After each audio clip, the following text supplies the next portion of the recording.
nung first day ng opening namin is that meron dumating, I think, like 5 people along mula nung nag-open kami until we closed.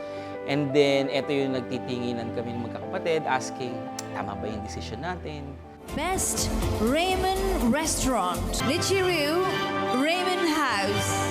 Nakaka-touch na merong nagre-recognize sa inyo, lalo yung hardship ng buong team.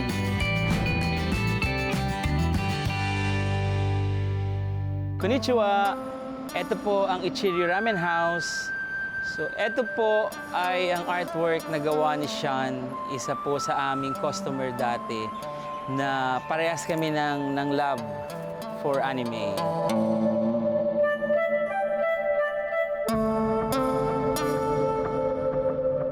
So, ito po yung area ng store na inspired sa Akihabara. So, pag nagpunta kayo sa Japan, ang Akihabara area is nandun yung anime, nandun yung mga action figures. So, ito pong lahat na to is my personal collection.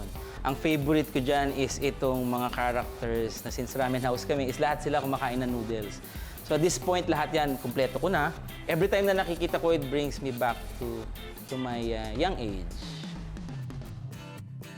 Pinanganak ako sa Manila. I grew up in Caloocan, pero ang ugat talaga ng family namin is from Pampanga. Nagsimula ang fascination ko sa Japan is that nung ang daddy ko kasi is previous OFW sa Japan. He spent 10 years back then. So, nung bata ako, ang dami niyang kwento sa akin about Japan, about how beautiful Japan is, the place, the culture, the people. So, doon nag-start. Childhood dream ko talaga was anything about art. Ang course talaga na gusto ko, fine arts. So, during nung time na yun, alam mo naman ang parents. Ang gusto talaga ng dad ko for me is accountant lawyer. Nakapagtapos ako ng 4-year course na banking and finance. Ang nga nun is that tinapos ko yung 4-year course ng 5 years kasi I used to be a working student. I used to work sa fast food. Nag-dining ako and then nag-cashier, nag-counter ako. So doon ko na-realize na napakahirap pala. Na yung trabaho is very physical. So then, usually ang schedule ko nun is morning kasi ang study ko naman is gabi. Yun ang unang-una kong ginawa, nag-apply ako sa bank. Ang application namin nun was 7 a.m. Battery exam yun. So, pag di ka nakapasa, hindi ka na magpupunta sa next level. Hanggang inabot kami ng 8 p.m. until umabot ako dun sa interview. Sabi sa akin nung interview, na nag-interview sa akin, was, hindi ko alam, engineering ka pala. During that time, hindi ko na-gets kung ano yung sinabi niya. Then I realized, kasi it took me 5 years to finish a 4-year course. Sabi ko, ang tagal ng exam nyo, pinasa ko lahat, and then malalait lang pala ako at the end. So, you know what? Hindi na lang. So, I think that was the first and last na nag-apply ako sa bank. Then, sinunod ko yung dream ko talaga. Nag-work ako sa isang shoe company.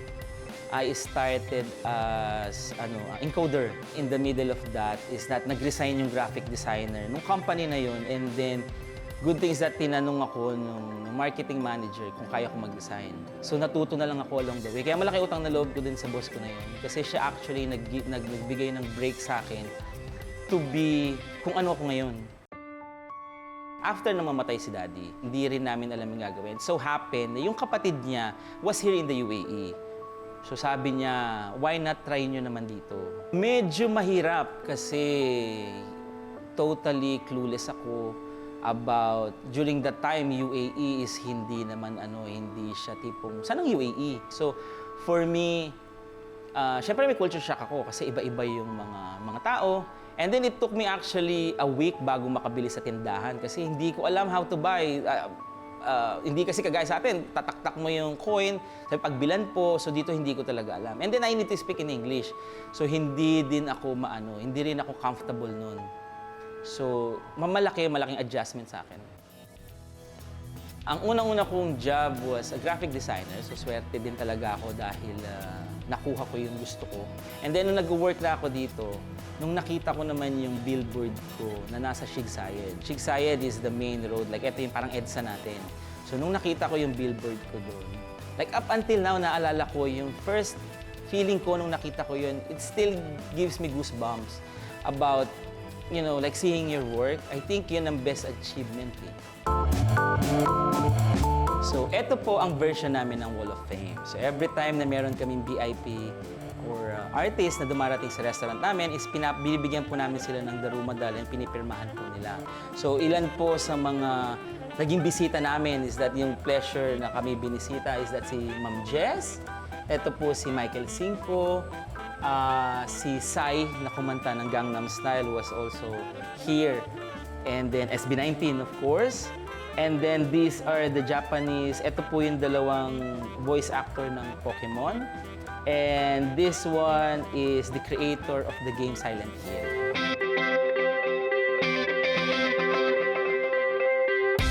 Nung nag-start kasi ang Ichiryu, so binild kasi namin to on our own pocket. Apat kami na nagtayo nito. So lahat ito talaga pera namin. Wala kaming investors. And then, the day bago kami mag-open, ang natira sa amin was almost 3,000 na lang na pambibili namin ng ingredients for the tomorrow service. So, I think hindi rin namin alam nung umaga na yun what are we gonna do kasi ito na lang yung pera natin. Nung first day ng opening namin is that meron dumating, I think, like 5 people mula nung nag-open kami until we close. And then, ito yung nagtitinginan kami ng magkakapatid, asking, tama ba yung decision natin? And then, a miracle happened. So, after 2 weeks ng opening namin, doon na dumagsa yung tao. Like, ito yung during summer, nakapila sila sa labas. And sobrang daming tao talaga. And then, napakainit. So, hindi din namin alam yung gagawin, how to adjust. So, from then, nagtuloy-tuloy na ang tao. So far, yung comment ng mga kada pumupunta, pag narinig mo sa kanila na thank you for bringing this restaurant here, pag merong mga Japanese na nagko-compliment that they actually felt home, then there are some people na they actually thought they were in Japan. Best Ramen Restaurant. Richiru Ramen House. Nakaka-touch na merong nagre-recognize sa inyo. Lalo yung hardship nung buong team, yung award na yun is more to our staff kasi sila talaga yung day-to-day na nag-grind para sa amin na alam mo kahit na wala ka sa store, hindi nila papabayaan yung business. So the second branch is gonna happen, hopefully mag-open siya this year. Ito kasing main branch namin nung dinesign ko to, it was more Tokyo-inspired place. So yung second branch namin is inspired by Kyoto naman. So nandito yung traditional wood, traditional look and design, artworks. Nandito rin yung very homey vibe. Ang biggest lesson ko is that no matter how good the plan is, ang biggest challenges dyan is that yung everyday, like how you adjust on things. Kasi by theory, madaling gawin yan eh. Pero only until ginagawa mo, doon mo siya natututunan. For as long as okay ka about learning, kaya mong tanggapin ang criticism, and then you adjust along the way. Wala din naman perfect business model na right away magbo-boom. Ang main key talaga dyan is that how you react on the things that you need to react. Ako po si Nicolay de Guzman, entrepreneur abroad sa Dubai.